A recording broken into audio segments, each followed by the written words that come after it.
What's up, everyone? Welcome to another edition of Mongols, brought to you by the Beautiful Game Network. I'm Mike. With me is Kev and Steve.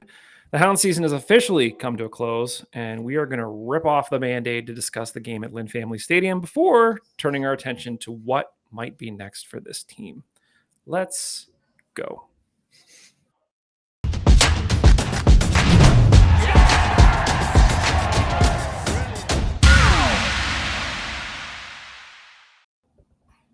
Steve, I feel like I haven't talked to you in a while. What's new? What's good? Yeah, things are good. I think this weekend has been great. Been outside as much as I can. Friday, working on the house, pulled down the back gutter, put up some fascia board, painted some other fascia board.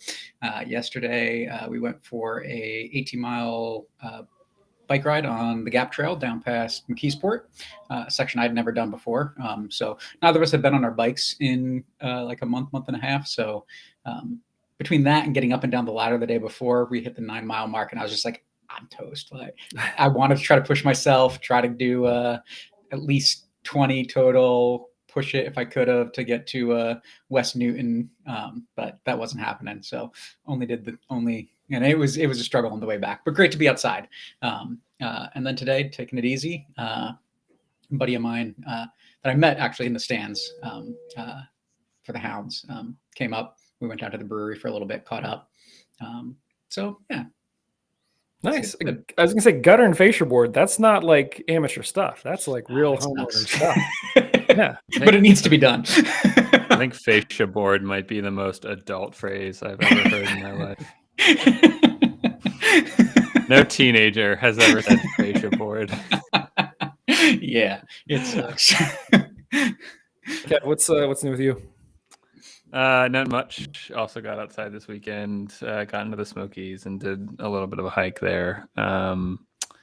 And yeah, I mean, that's pretty much it.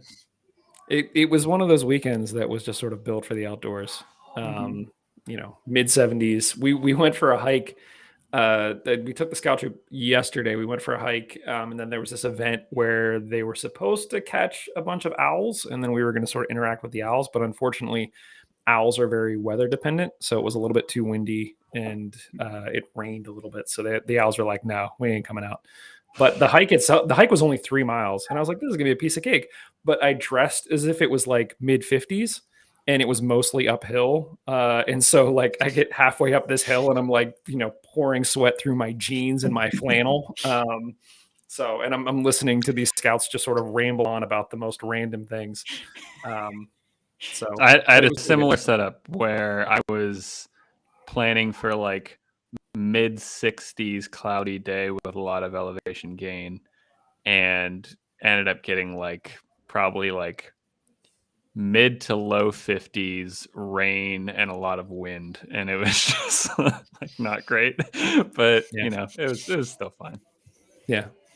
Well, I think it was good that we all got out, because it sounds like we're sort of clearing our heads a little bit, which makes the following conversation all the more difficult. Walking it all off. Yeah. Listen, I was fully prepared to do the show last Monday, sort of right after the loss, but then I realized that it was Halloween, and I was like, I'm taking my kids out for Halloween, and I'm not going through this right now. So we're just gonna wait and postpone it. And kudos to Houndsy if you sort of want the play-by-play reaction to everything that happened in the game. I think they have it pretty well covered. Go over and listen to their latest episode. Great job over there. But guys, I do think that it's important that we at least touch on this game a little bit and just sort of get a sense of what were the highlights? What are the things that you guys feel are the most important things that we talk about as it relates to this game? Obviously, the Hound season is over. There's nothing that we're going to say that's going to change that. And so typically we'll talk about a game and sort of nitpick little things and try to figure out, what do we think the team should try to clean up for next time? There is no next time. So I think that the points that we sort of touch on are really just going to sort of be those high or low points of things that either surprised us or didn't. And then we'll sort of move on to what might be next. And, we sort of talked a little bit off air. I don't expect this to be sort of a full season recap, but I do think that there's a lot of things going through Hounds fans' minds right now, including ours. And so just to sort of talk through that a little bit is cathartic. And so we'll do that, and then we'll play in sort of the bigger season recap where we'll have, you know, the rest of the Mongols crew on. I'd love to do sort of a cross show with Houndsy at some point. I think just all of us sort of collabing and getting our ideas will be great. But I just sort of talked through the summary for like the next 2 or 3 months. So let's come back to this game. Yeah. So, okay. So Hounds technically draw with Louisville at Lynn Family 2-2, and then go to extra time and ultimately lose on pens. Steve, now that you've had sort of a week to process this, what were your thoughts on the game? I mean, obvious disappointment being up 2-0 at that point in the game and not advancing. I think there's a lot that I could take away from that. I don't think that it's so much that the players at any given moment are at fault per se, right? Louisville is a good team and they forced things to happen. So I don't think it's that we had big mental lapses. Sure, we could have been cleaner. Shane could have been a little bit better marking Widener on that PK call, right? I think those are the types of things, though, that at this level, those are the things that happen all the time. And it's much more for me that Louisville found a way back into the game and they forced some things to happen.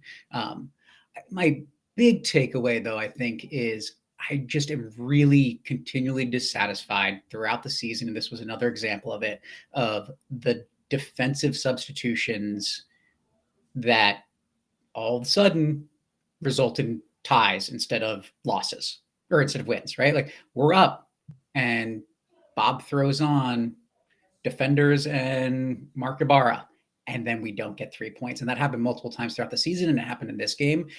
And that's a problem. And that's why we didn't play this weekend, in my mind. I'd like to just sort of noodle on that just for a second, because this was something that Houndsy brought up as well. And it was something that was going through my mind heading into this show. Is I totally agree. I think that in hindsight, when you look at the substitutes, you could have made the argument for, well, let's just keep playing. Like, let's just keep Louisville on their toes. Let's just keep pushing. Mm-hmm.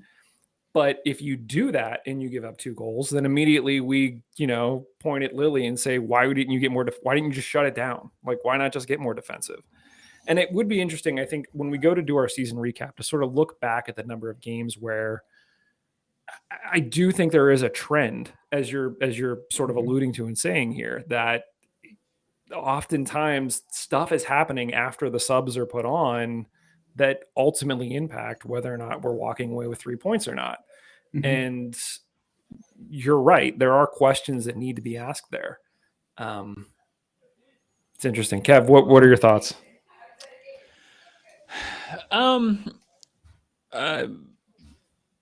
My thoughts are after an end of the season where I was all but, you know, mentally on vacation with this team, not expecting anything. I thought they went to what may turn out to be the best team in the USL, are the best team in the Eastern Conference. And I thought they were better than them. I thought they were better than Birmingham. They were better than Louisville. And it's unfortunate how the dice kind of played out throughout the game. So I don't know. I can't help but feel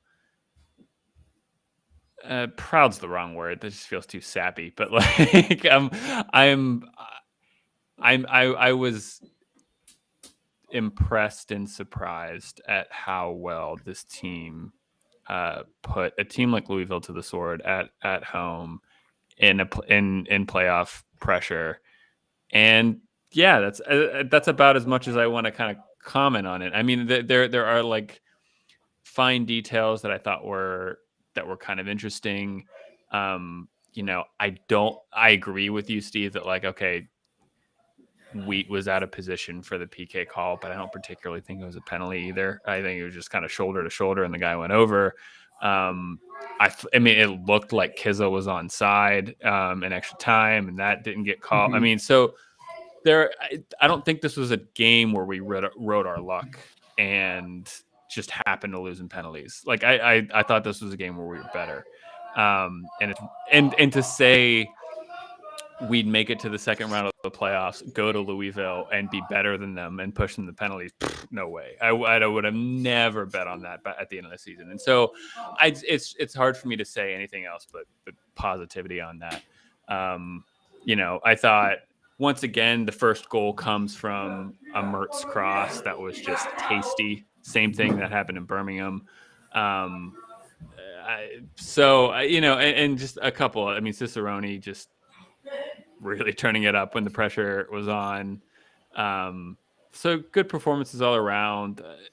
Unfortunate that it had to end that way, but after a rough end of the season, it was I thought a really good playoff push. I titled this episode "It's the Hope" because I felt like going into this game, I did not feel like I had much hope about the team. Especially Kev, you referenced sort of the season that we had. It was just kind of like, okay, we're going to go to Louisville, we're going to lose, and then we're going to figure out what happens in the offseason. And it just felt like it was very Riverhoundsy to get our hopes up to the point that it's like, oh no, wait, we're up 2-0. Like we can actually pull this off. And then to have that take it all away makes the loss hurt even more. Like I think if we would just rolled up and lost 2-0 in this game, I would have been like, Louisville was a better team all season, and even though Louisville was down to their second string keeper, third string for the Pens, and they were missing a bunch of players. Like great, this is just the season we had, but it figures that we go up 2-0, we get our hopes up. And just to have them completely crushed when all of that was taken away in one fell swoop, over the course of literally 3 minutes. So, I mean, I think it's important. I mean, like, I don't think Tampa played as well against Louisville as we did. And, that was in the finals of the Eastern Conference. And, I don't know. I don't know. I get what you're saying. For me, though, the frustrating part is that's what we could have seen many more times this year and didn't. And so, hope in that, but also the grounding reality of at times we could have avoided games like this in the playoffs if we had been better. We probably still would have faced Louisville at some point, but if we had played that well against the New York Red Bulls, instead of drawing them 2-2 against Charleston, instead of losing 3-0 in the season, that's a big difference in where we were sitting in the table with a few different results because we played well against teams that you don't need to play well to beat, much less losing to Tampa Bay by 3 goals in a 7-goal game, right? Like a winnable game for us as well if we had played like we played last weekend. But I think it's frustrating because I think you're both right. Yeah, a few minutes worth of time that Louisville was definitively the better team. But that's what good teams do. They find a way to make the most of small opportunities. And 120 minutes, they were really, really good against us for 10 of that we couldn't compete with, I feel like, or do better. And that's the result. Go to penalties and take your shots.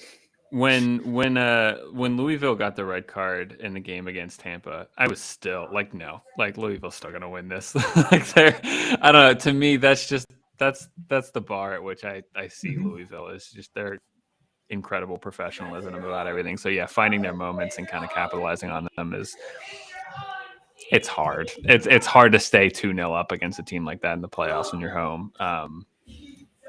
And I don't know. Do you guys think we did particularly poorly for the goals that we let up against Louisville? I mean, I kind of made my thoughts known for the penalty. I thought it was okay. Yeah, Shane was a little out of position, but I thought it was kind of a soft penalty. The first goal, it's just like, they crash the net, they get the rebound, and they knock it in. Like I don't think, I don't know. I don't think anyone particularly didn't like defend that poorly. I thought Jamali Waite didn't do anything wrong. It was. I mean, he did everything right. Yeah. Pushed it wide. I mean, the angle that goal was scored from was so tight. I mean, I think in this league, 8 out of 10 times that's not on frame. Right. Yeah. I don't know. I think, Kev, your point about, it being Louisville and the bar is always there. Mm-hmm. This was our opportunity to exercise those demons because, I think we called the last episode Kryptonite because, we seem to be Birmingham's Kryptonite. Louisville seems to be ours. At this point, I'm just sort of reserved to the fact that we are never going to beat Louisville in the playoffs. No, stop literally, it, Mike. listen, That's such an Evertonian outlook. You cannot have that outlook. But what else do we have to do, Kev? Like literally everything was in our favor aside from this mark. Like literally they were down to their second string keeper. They're missing a number of their key players. We're up 2-0 with essentially 8 minutes left in the game, and they come back and then they beat us in pens. I think And you're it's putting just- too much on like fate and destiny ideals, and no, it's just, but I that's think not. I feel think like that this stuff can happen, right? Like, sure, you have a 20% chance of rolling a 1 or 2 on a 10-sided dice, but sometimes you roll a 1 or a 2. Like it can happen, and I don't know. You were such a D&D player talking about 10-sided dice. No, but like, at what point are you going to feel comfortable going up against Louisville ever now? Like, it's just, you sort of reference them as an organization. What do we have to do to get to, they literally had Beat them. 19-year-olds that were taking pens? Like, we have to beat them. They are head and shoulders above anybody else in the East at this point. But I think that's part of it. Go ahead, Kev. I was just going to say, yeah, no, like this will be quick. So, Steve, be ready with your point. I was just going to say, like, we have to beat them. You're right, Mike. We can have an incredible team. We can have an incredible starting 11 that on paper dwarfs Louisville's starting 11, and I'll still go into that game feeling a little but we have to put a string of 2 or 3 or 4 games together where we have 2 wins and 2 draws, or and then that mentally turns the table on things. I don't think, but it's also like I can't. I don't know. You can't really. I don't know. I'll stop there. It is that organizational decision making. That's why they're the better team, because they've got an organizational structure where they're going out and they're identifying talent, not just who's available around the league through the connections that you have, not just what college players are graduating and might look good, but you're building a system in Louisville to identify talent at all ages and bring that talent in. And then when that talent's really good, you're keeping that talent or selling them for big fees overseas. That's something we don't see with the Riverhounds. And to get there is still, I think, a number of steps. Because who's the most exciting young player we've had?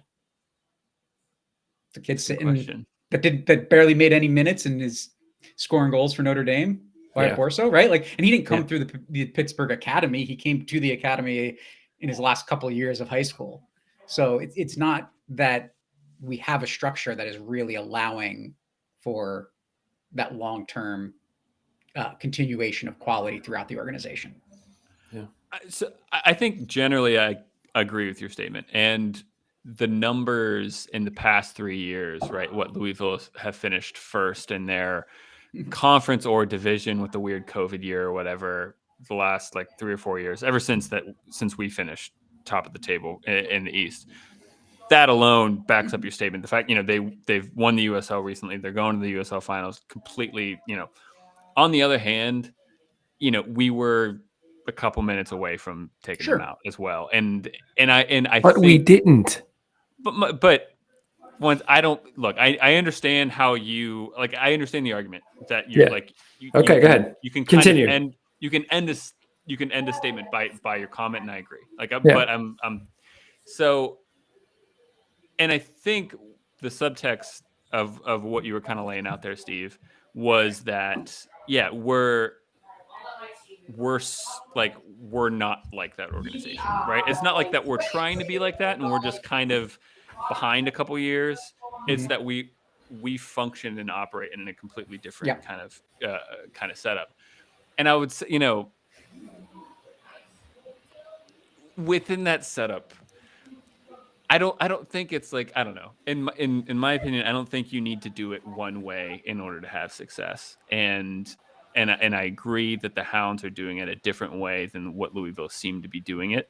And I agree that Louisville's system has produced a hell of a lot of great results. But trying to contrast that a little bit, we pushed them in this year. and we've made the playoffs ever since Lily's been here. We make a somewhat deeper in here, and so I don't know. I think there's an argument too that other systems work where, I mean, Lily does seem to be, let's see what's out there, and I'll try to make a system around that. I mean, I would argue if you look globally, you have coaches like Ancelotti who do that perfectly, or like Zidane who do that perfectly, who just says, give me the talent, and I don't need to play in a certain way. I'll play whatever best fits these great group of players that I have. And I feel like that's kind of over the past couple of years, it's been Lily. Lily has a track record of historically being known in a certain way. And, it's in vogue to be very Pep-like, or it's in vogue to be like Conte-like or whatever.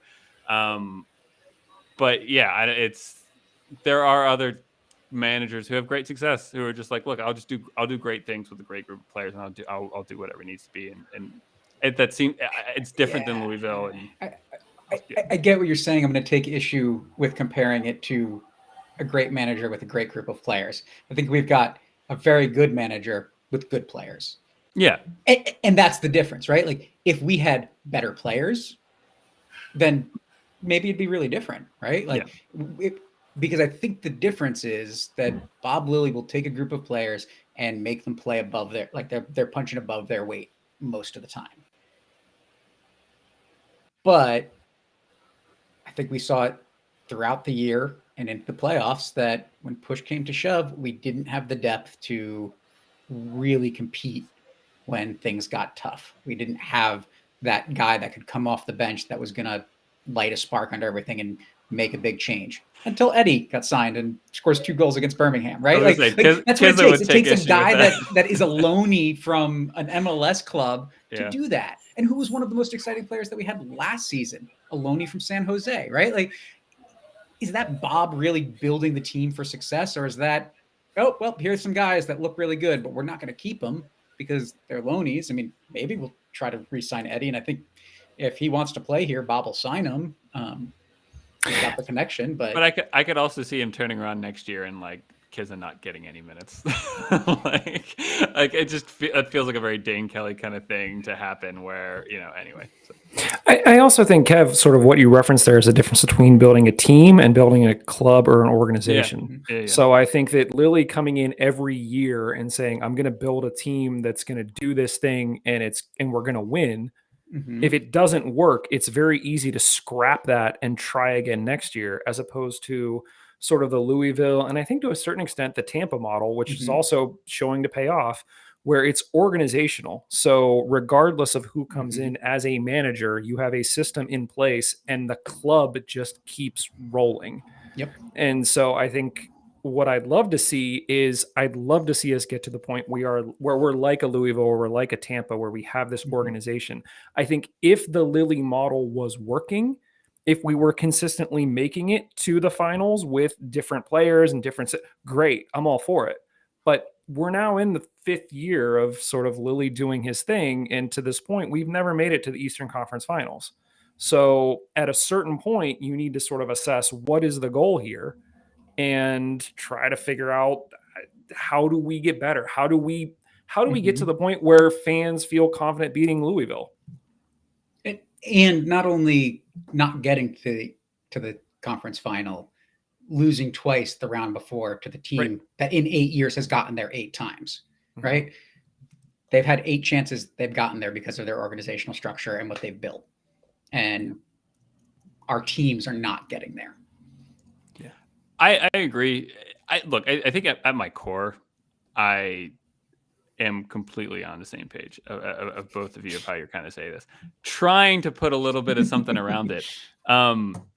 I mean, I'll say, like, given where we were before Lily came here, like, okay, look, I don't want a Leicester City situation where out of nowhere we make the finals and we win, but we can't repeat that year after year after year.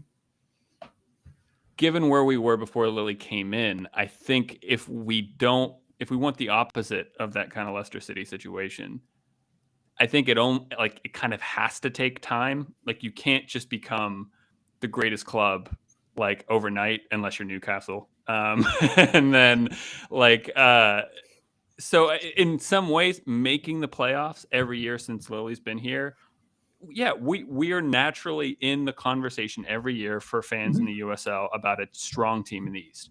That's progress in the club. And I'm happy about that. Like the opening of the training complex looks great to me. That's progress on a club level. So I don't think, while I agree with both of you that, yeah, it's like, hey, like Lily, show me the conference finals, show me the USL finals. On the other hand, I think it takes a long time to build lasting, organizational whatever. And to me, directionally, we're still heading in that direction. I agree. I think this offseason is where it gets really interesting for me to see, are we moving in a different direction, or are we still stuck in the Bob Lilly 1-1 mindset? Because we re-signed we picked up options on 9 players last offseason, and the majority of those were bang on starters, or at least coming in or swapping out, right? I mean, you look at our center back, sure, an extra center back in there, but that's because we picked up Ordonez, right? I mean, otherwise it would have been Peters, Williams, and Wheat as those players.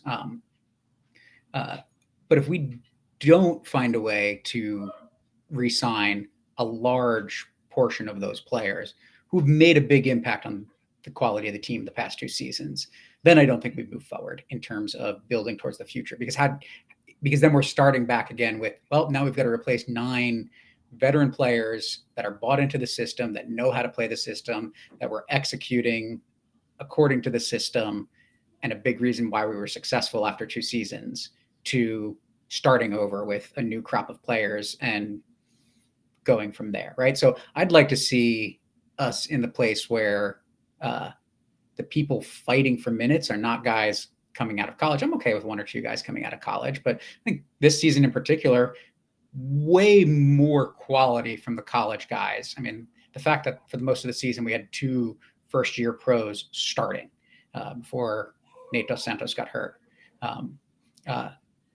I don't think we can rely on that year after year after year of that type of quality coming in. But I wouldn't mind seeing a Shane Wheat and a Robbie Mertz having to play for time, right? Like there's competition, that they're not just, we're assuming they're going to start when they're healthy players, right? That's where I think we have the opportunity to push forward and keep these players and move forward and give them actual competition going forward, instead of giving them Mark Ibarra, who had his great moments this season, but is probably still 2 years away from being an everyday starter 2 years away from being an everyday starter in the league. Yeah, I agree, but I'll have Ibarra for his penalty against Birmingham alone. But yes, I agree. Listen, I'm convinced in 2 years we're going to be talking about how great Mark Ibarra is, and he's going to be the next Danny Griffin, right? Like he's going to be great after his 3rd year as a Hound. So two thoughts on that. One, you just mentioned Danny Griffin. I think this offseason, I believe we didn't even he was out of contract and we re-signed him for 1 year. Mm-hmm. So to only sign a player like Danny Griffin for 1 year and then have him go on to be like the Hounds leader in terms of minutes played and how much we relied on him is kind of ridiculous. Like we need to get beyond this one and done thing, because that gets back to the team versus the club. Like, are you part of the organization or are you part of this year's team? I also think that so I know I draw a lot of parallels between us and Aston Villa, but Aston Villa just got a new manager, and a lot of the fans are contemplating, what does this mean for the club as an organization? And there's a lot of discussion around the fact that sometimes the manager that you have isn't necessarily going to take you all the way to the top, but they get you to that next step where then the top becomes viewable. They're not going to take you to the top of Everest, but they're going to take you 2 summits closer to Everest. And then you're going to get another guy that's going to take you there. And this is not me in any way saying Lily out at all. But Kev, to your point, prior to Lily, we were just happy to make the playoffs. And it was like every other year we were in and we were out. Okay, well, that's no longer the standard. The standard is we make the playoffs every single year. So now how do we go from making the playoffs every single year to taking that next step? And I think that is one of those questions that, Steve, to your point, it's been 5 years. We need to be having that conversation as a club to say, okay, we're tired of making it to the first round of the playoffs and then bowing out, or we're tired of running into Louisville and then bowing out. So what is it that we need to do to take that next step? Is that longer contracts for some of these players? Is that more, bring in sort of a front room manager that's really helping recruit players for a system rather than just a every year team? What is that next thing? And I think that's what's going to be very interesting heading into this offseason is, do we do anything or is it just more of the same? Because if it's just more of the same, to expect that it's going to be any different, we're going to face Louisville in the playoffs next year and I'm going to feel awful about it. And maybe we'll win, but in that scenario, it might feel more like a fluke than actual progress. And so we need to get to the point where we're feeling like it's progress. So, yeah.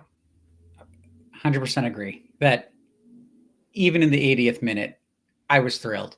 Thought we were going through. And I did not feel like it was because of a long-term change, right? I feel like, hey, we played really well tonight. We beat a good team and great. But on another day, we could have lost 2-0 at that point, right? And it's that type of margin with the team. Yeah. I was going to ask a few more questions as it relates directly to this game, but I don't know if it's really worth it. We sort of danced around all of them. I think first and foremost, both goals by Cicerone were golden. We sort of talked about it a little bit. Again, his second goal in particular, where he's sort of in all alone on the keeper, zero doubts that he was not going to score. Like, it was just like, he's done. Literally, I think it was 10, 20 minutes later, Dikwa gets the exact same pass, plays it right into the keeper. And that's not a knock on Dikwa. I think Dikwa has been amazing all year. He's just not that player. And I think we need more clinical finishers like Cicerone, where it's just like, it's done and done. The fact that he got a yellow card from the bench late in the game, I thought was hysterical. I thought they were giving it to Lily and to find out it was from Cicerone. I was like, good for you, Russ. Yeah. And I mean, I really want to know what he said. I kind of do too. Yeah. We'll have to, we need to get him on in the offseason and ask him what exactly happened there. He may have blocked it out by this point, but I think the one big question that everybody's sort of asking at this point is, as we were heading into Pens, what was your mindset? Did you like, on a scale of like, we're going to win this, to like, I'm really not sure, to no chance in hell, where were you living, Steve, before we went into Pens? Going into Pens, I was just like, of course, this is what it comes down to. That it's not, a terrible offsides call that would have gotten us the win. Of course, this is what it is. Sure. Is Jamali going to make a save? Maybe, but maybe not. I mean, it's a crapshoot. It's roll the dice, right? If you had asked me if it was going to go the way it did, I would have been like, no. Like, I would not have predicted that specific outcome of Griffin missing the first one.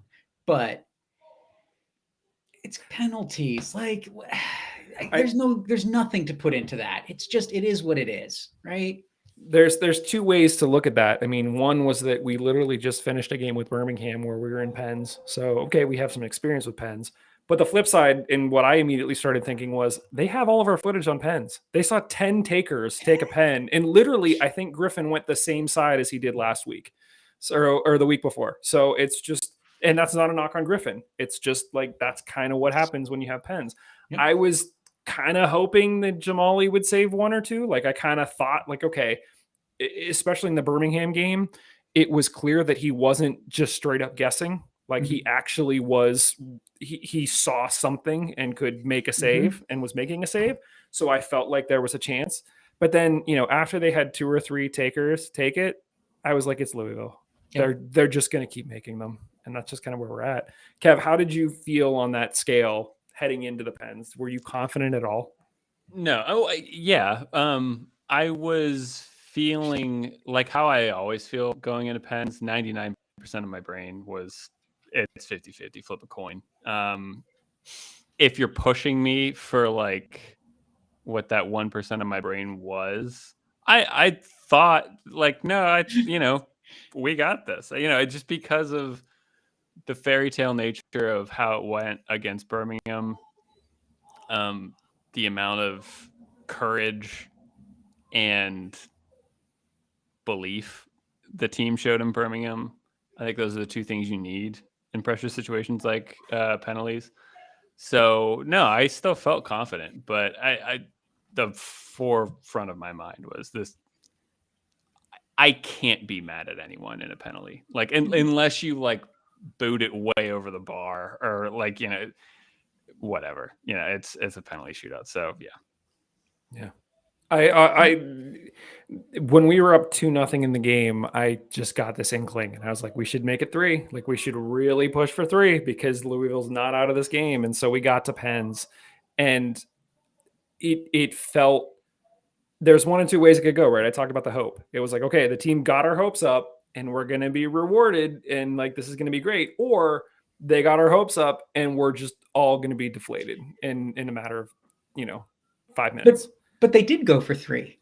And none of us had confidence because it was Albert Dequo in the one-on-one, right? Like it's not that the team didn't make the effort. Yeah, we had I agree. The chance. I agree. We just didn't do it. So and when it came down to Pens, I think one of the things that we've all sort of been saying here is just that it's Louisville. This isn't Birmingham. So like it's a completely different ball game. Mm-hmm. And so I didn't feel good about it at all. I had hope, but I didn't feel good about it. So yeah. So, okay. I guess anything else about this game that you guys want to discuss before we sort of move on to other things? No. Okay, good. Let's move on. So a couple of just sort of end of season wrap up things that we want to touch on briefly. Like I mentioned, we're going to do sort of a full season recap and do all of the like what players do you hope stay kind of thing later. We're not going to do that today. A few things to note. One, Kenny Forbes was named to the USL All League second team. He ended up the season with 10 assists, 3 goals. The league leader had 11 assists, so he was only 1 assist off of the league leader. And interestingly, he's made either the first or second USL All-League team all 5 years that he's been a Hound. And he was an MVP finalist in 2019. So 2019 was that year that we ended up winning the East. In the regular season. And then lost to Louisville in the playoffs. The other big thing, Kev, you sort of already alluded to this, was that the Hounds announced the opening of the AHN Montour facility. Which is huge. If you have not seen the video, head over to the Hounds website. It's really, really impressive. It's a 78-acre facility, which is huge, 20,000 square foot medical facility. So it seems like in addition to being there, physically as a soccer training center, there's actually going to be medical physicians that are there in residency where families can like take their kids, or if you're injured or sick, like you can go and see your doctor there. There are x-rays and MRI machines on site, which is like a hospital level type stuff.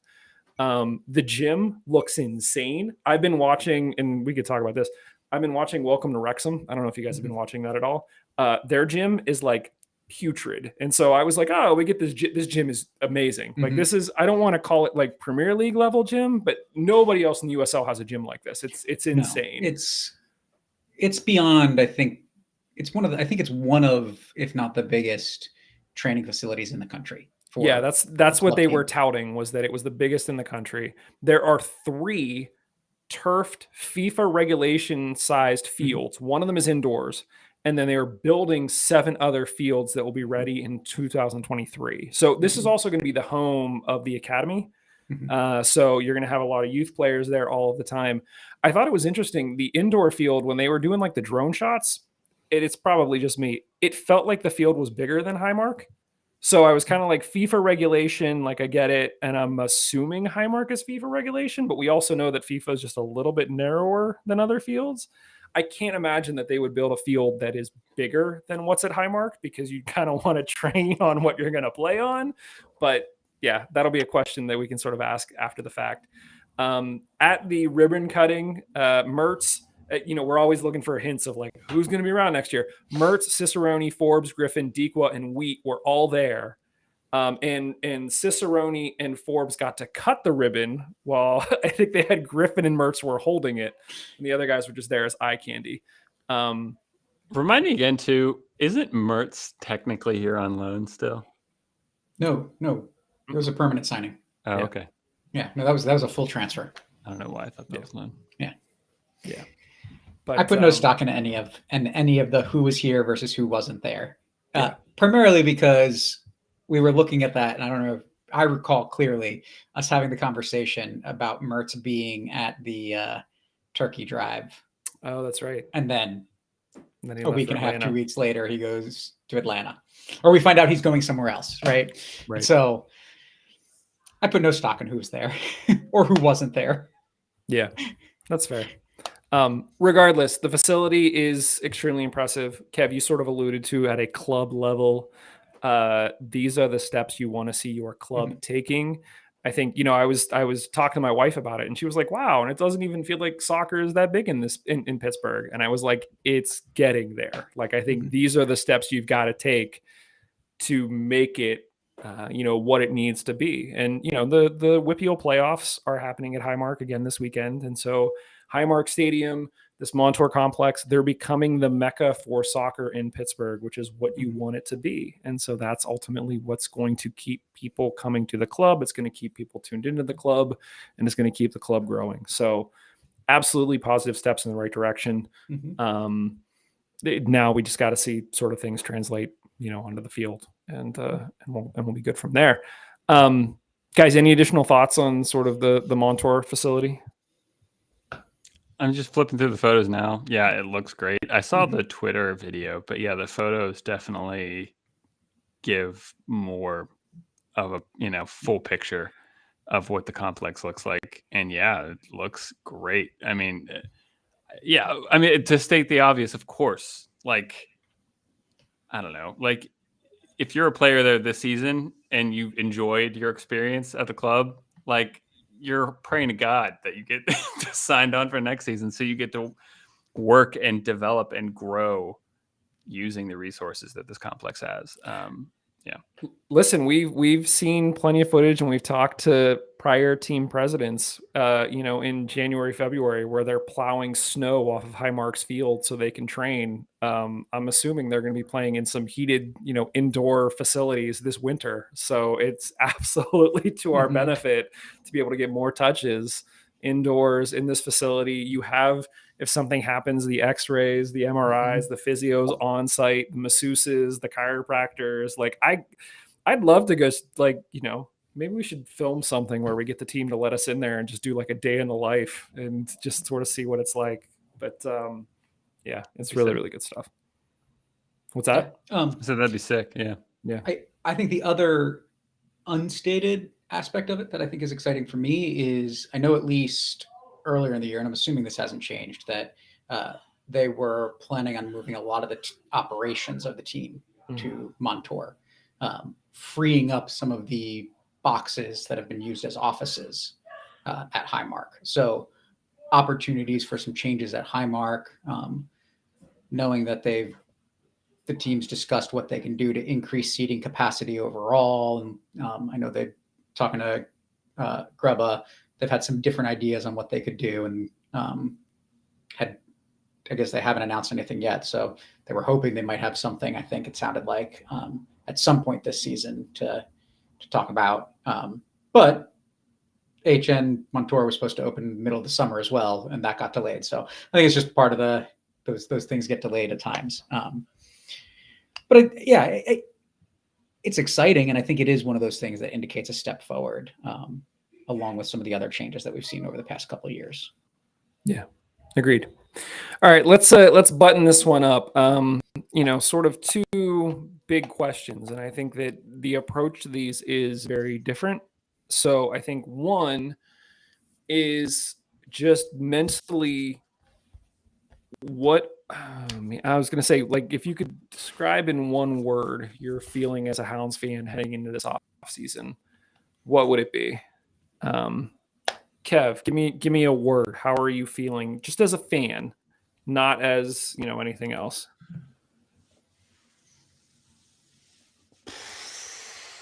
I'm never good at answering questions the way you want me to. So I'm trying really hard to answer a question the way you want me to. What's a word that's something between fine and good? Because I don't feel good, but I feel better than fine. So I don't know what that word is, but Decent? yeah, decent. Yeah, I like that. Yeah, decent. That's my feeling going into the offseason. Why do you feel decent going into the offseason? Because it was such a, I don't know, for me, the playoff performance was such a turnaround from how the season looked like it was going to end. And so just because of the recency bias of it all, I feel better than I thought I'd feel. And so that might wear off given more time to reflect on how the season actually went based off of how I thought it kind of should go based off of like the players we had and the start to the season we had and all that stuff. You know, given time, my overwhelming feeling might drop from decent to fine. But I think it's, you know, because of the positivity around the complex. What? I'm picturing a t-shirt that literally has like fine, decent, good. And that is Kevin's scale. It just lives somewhere on that range. Yeah. Yeah. So I'll stop there because you were looking for one word and I went into a monologue. So. No, I didn't say I didn't want the reasoning behind the word, so that's fine.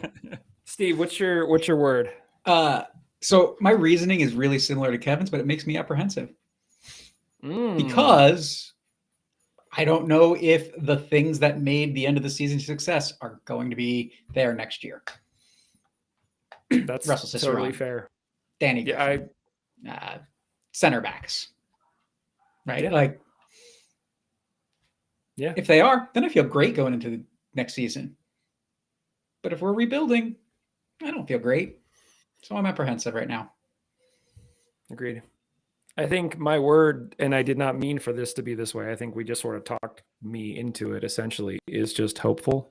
I think that honestly, I think that some of the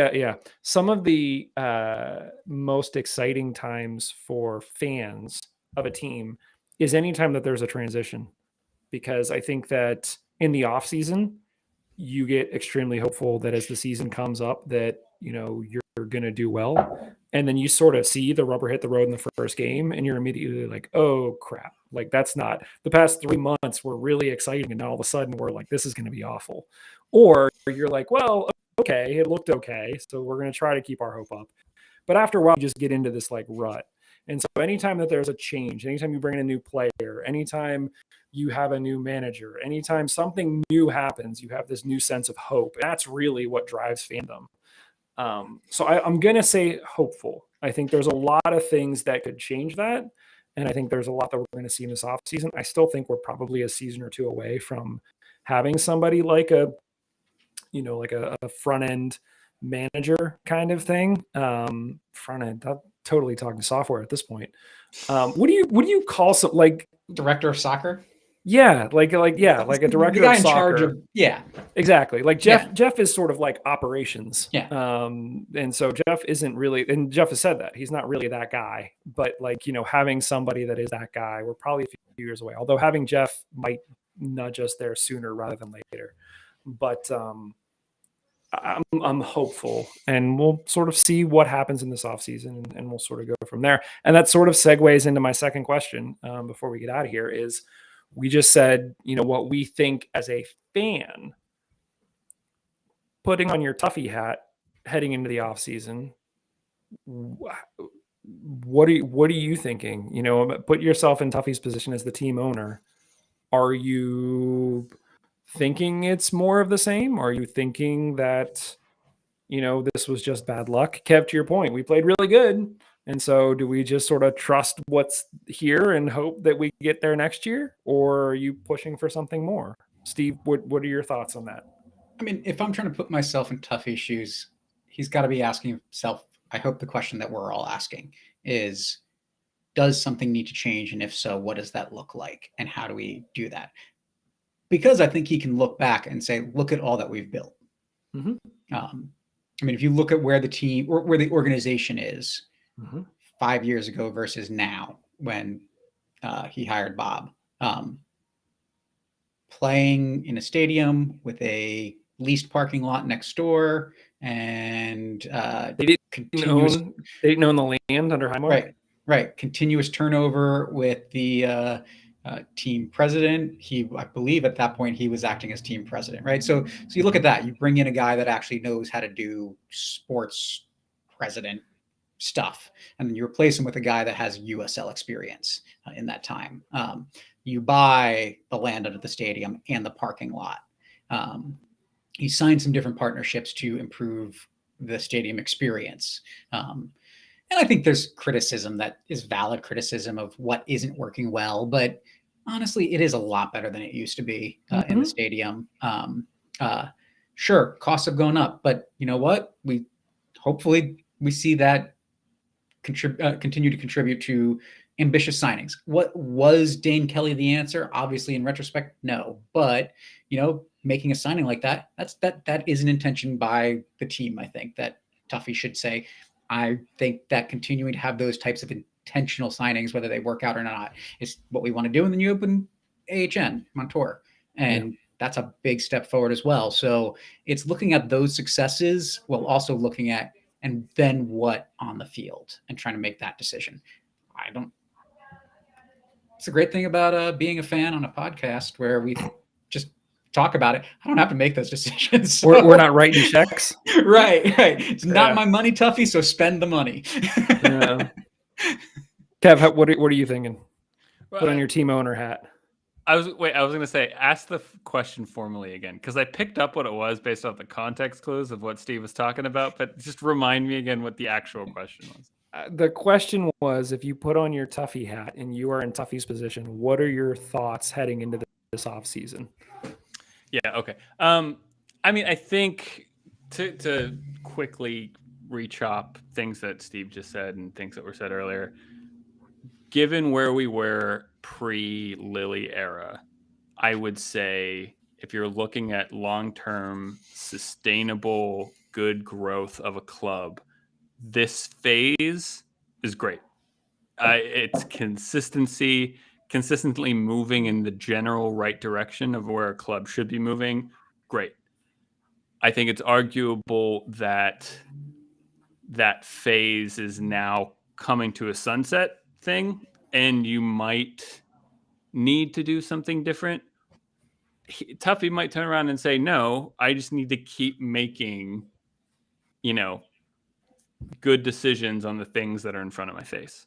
And that might be, buying the land. That might be doing this. It might be doing that. Buying a club president who feels like they're going to be here for more than 8 months. So I don't know. I don't know what the answer is, if it needs to be a drastic shakeup to move us on to this kind of if the first phase was pre-Lily era, if the second phase was Lily era, I don't know if we need to do something formal and different and jarring to transition us into this third phase. Like Mike, you kind of suggested of okay, well, is Lily really the person to push us to USL finals? I don't know what that answer is. It could be no. We just keep making the best decisions we can with the things in front of us, and we'll keep slowly, small stepping our way towards a championship. Mm-hmm. I don't know I don't know what the answer is there, but I think a baseline. We're still moving in the right direction. That's all I know. Yeah, I think that's fair. I think that Tuffy's an intelligent businessman, and I think that, though doesn't necessarily always see eye to eye with the fans, and that's to be expected. I do think that there are some decisions that he's clearly made in the past that sort of indicate that he has a sense of when things are going well and when things aren't going well, and sort of makes decisions. He replaced Brandt with Lily as soon as Rochester went under. He pounced on that. He sort of has pounced on, Jeff as a president.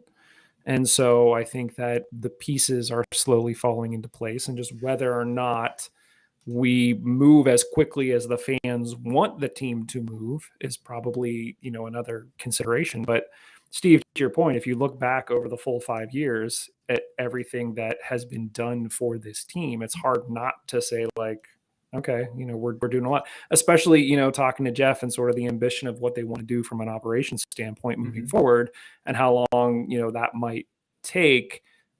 Understandably, some of the things they're talking about doing, next year versus 3 to 4 years down the road. So the team is looking at things the right way. It just will be interesting to sort of see what steps are taken this offseason to progress that initiative versus just sort of allowing the gears of the machine to sort of just keep grinding to sort of see what else we can sort of shake out. So, yeah. Yeah. I think that one other thing that I didn't mention in there that I think is really important is average attendance this recently. I mean, it's been take out 2020 when nobody was at the games.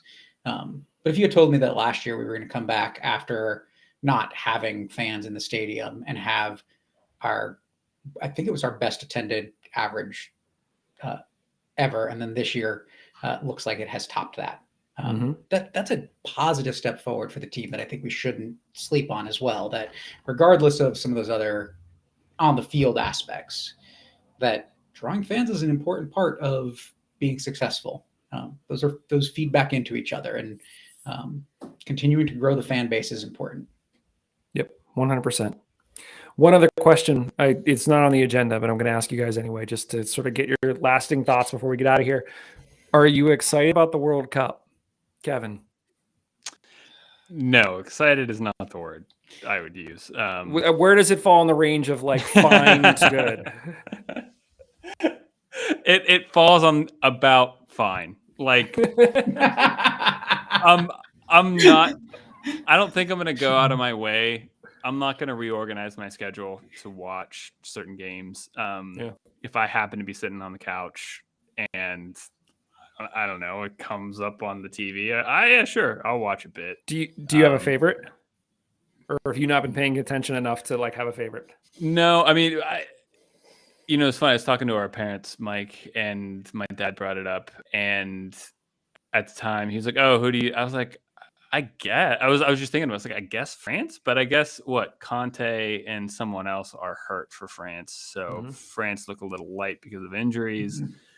I don't know. Yeah, I mean, maybe still France, but because Benzema and Mbappe and blah blah blah. But yeah, Steve, first of all, are you excited? And then favorite? I can't be. I want to be, but the complete corruption and getting it to Qatar, plus the time of year, plus then I have to pay. If I decided not to boycott it, I'd have to pay for another streaming service for that time period. It's just like, it's much easier to not care. That's the other. I think it's going to be Germany if you're going to ask who I think my favorite is. Yeah. I don't even know how to watch it. Yeah, I assume it's. I was like, maybe it's on one of the streaming things I have. I don't know. Like, who is covering? I don't even know who's covering it. Do we know? I looked, and yep, it's not obviously Hulu. So that's what I'm paying for right now. Okay. Yeah. Well, yeah. Like what I'll probably end up doing is consuming it through YouTube highlights. Yeah, there was an interesting article, and actually that reminds me, I was going to send that to somebody, and now I completely forgot to. YouTube is like trying to slowly become the everything everywhere like app, because everybody watches clips on YouTube anyway. So now they're trying to absorb, what's going on Paramount, or they're going to try to get their hands on what's going on Hulu. So you can watch a show and then go watch like the recaps that people put together, also on YouTube, or you could watch a live game and then go watch like the highlights, or go watch the pundits, what they have to say on YouTube. Regardless, where was I going with this? Now I don't even know. Oh, how do I feel? I'm probably not going to watch it. I mean, same thing. The fact that literally people are dying because they're trying to build these stadiums is just, atrocious of the level of like, how is this still happening in the world today? So you have this weird thing where I can't remember if we talked about it here, or I talked with somebody about it, where they said that you can still sort of support the teams, but then just choose not to support any of the sponsors. So like, don't buy Coke or don't buy Pepsi or whatever it may be, to like, make a statement that you're not going to, support that. I just don't know. But Steve, your point of like, if I can't even watch it, then like, I don't care. I probably will go and be like, oh, USA won that game. That's cool. Let's go watch the highlights on YouTube for, 15 minutes, and then, go buy a Pulisic jersey because I'm super excited about the team now, even though I won't actually watch a live game or whatever it may be. Yeah, in terms of who I think will win it, I saw somebody try to make the argument for the final being Portugal versus Argentina for like one more Messi versus Ronaldo kind of scenario. I don't think that's going to happen. I think Argentina probably more than Portugal will have a chance of getting closer, but I don't know. So for the fans that do care, Fox and FS1 is where you can watch English language. If you speak Spanish or you want to be cheap and don't care about the broadcast, Peacock has Spanish language broadcasts. So, okay. Fox Right. and FS1 apparently are both carried on Sling Blue. So there you go, people. There's how you can watch the World Cup. Friggin' like all the different streaming services. I just learned that MLS cut a deal with Apple TV Plus. Yep. So like MLS is only going to be on Apple TV Plus moving forward. This is all getting ridiculous. It's the more inferior US league. It doesn't matter. This is very true. Listen, we're going to do a whole episode on Wrexham, but like part of me was like, why are Ryan Reynolds and Rob McElhenney? I'll skip that. That's fine. That's fine. But I've been loving the show. It's great. Yeah. My thought was like, why are Ryan Reynolds and Rob McElhenney buying a team in Wales versus like they have the opportunity to buy teams here in America? And it's like pro rel. That's the whole Wrexham is a great story in and of itself, but they bought Wrexham with the hopes of like, this team will keep improving and we will keep moving up leagues. And you don't have that story. If they buy a USL team, you win the championship, show's over. Good job. Yep. You did it, guys. There's nowhere else to go. So like, it's done. There's no drama. So USL, let's get that pro rel rolling, and maybe you'll get some more investment and we'll go from there. So that's what matters at the end of the day. As pro rel, baby. The ethics around that's all that matters. The World Cup. It's all about the cash. Right. It's all about the cash.